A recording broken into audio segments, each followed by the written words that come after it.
Hey guys, so today I want to do a quick little video here, side-by-side comparison here, the iPhone 6 versus the Sony Xperia Z3, which is Sony's latest high-end smartphone here, and Apple of course, with their new iPhone 6, which is their latest iPhone. So to start off here, I have the copper edition of the Sony Xperia Z3 here, and the like gold color iPhone, which is I think both look pretty nice. There's a bad thing though with Sony Xperia Z3 already here from the start. It seems like it spins around a little bit too much on the table. Sometimes when I play music, it even moves around.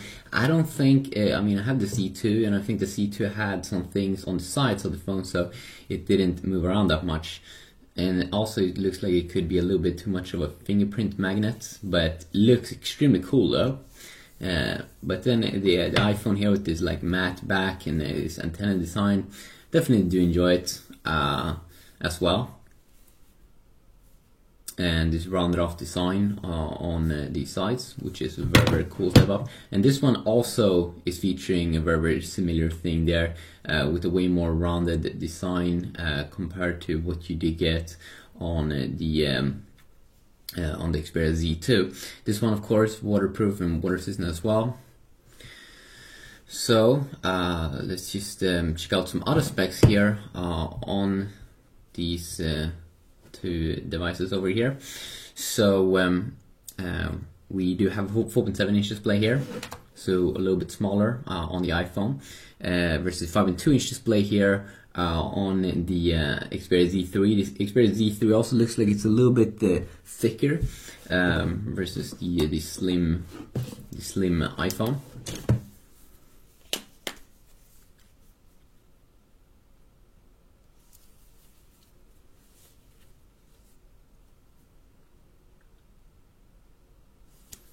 You can see both kind of like almost have like an inspired design. You can see this little charger thing here.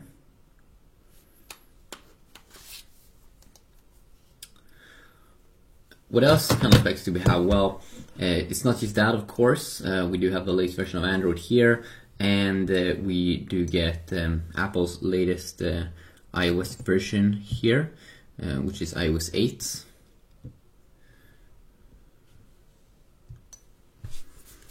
As you see here, about phone, iOS 8.0, Android 4.4.4.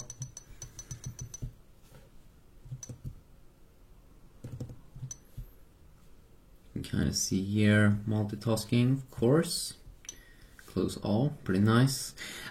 So some other specs here, of course, on these two devices is here we have a 720p resolution display, or I think you should call it 720p, 750p, 1080p display here on the Xperia Z3 here, which is of course higher resolution. Overall, the pixel density, even though it's bigger, I think the PPI pixels per inch is a little bit higher.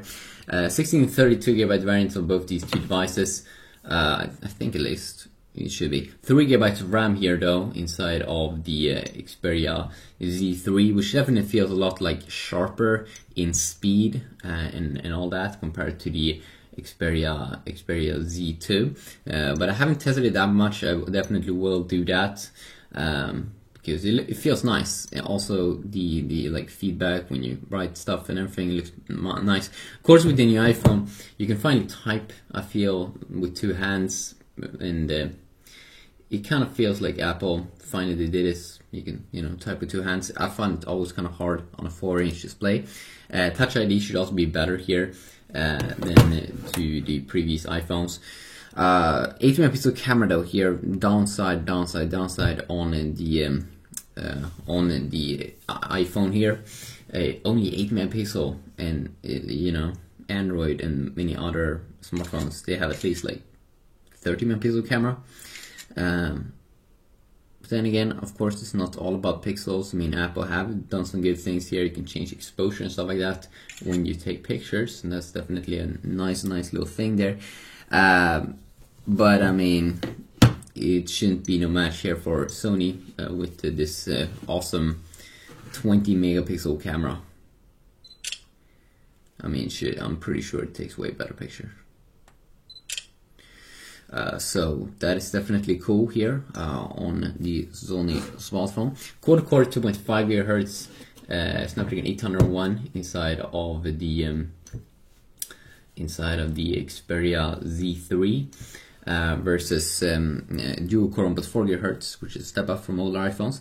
Apple A8 is it with the GPU GX, the PowerVR GX 6450 versus the Adreno 330 GPU here inside of the Z3.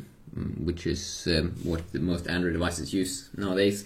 There's a big thing here on difference in battery life. 3,100 milliamps inside of the Xperia Z3, which is sounds extremely high compared to the only 1,810 milliamps that you get on the iPhone 6.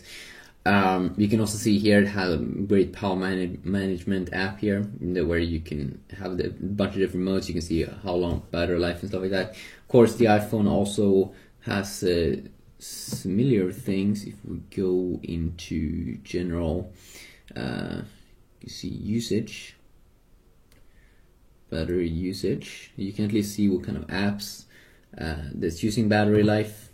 But I don't think it really has that good like power management as the Xperia phone has. So that could be interesting there. So definitely let me know if you want to see specific comparisons like in games and stuff. This was just an overall little look here on different things. Of course there's a lot of things to go over, but some people just want to have a quick little look here on the specs and everything. And maybe they could decide from that which is their favorite device.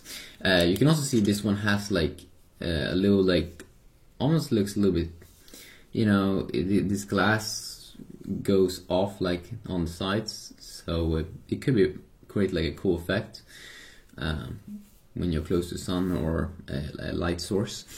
So definitely let me know what you want to see on these two devices. Both are very, very great devices. I have to test them more though to get a better feel of them, because I just recently got both. But very, very cool, and hopefully you did enjoy these two devices over here, and definitely let me know which one here is your favorite. Of course, big selling points here for the Sony device, of course, is that it's water resistant and like dust resistant. That's something that's definitely pretty awesome. So yeah, peace out.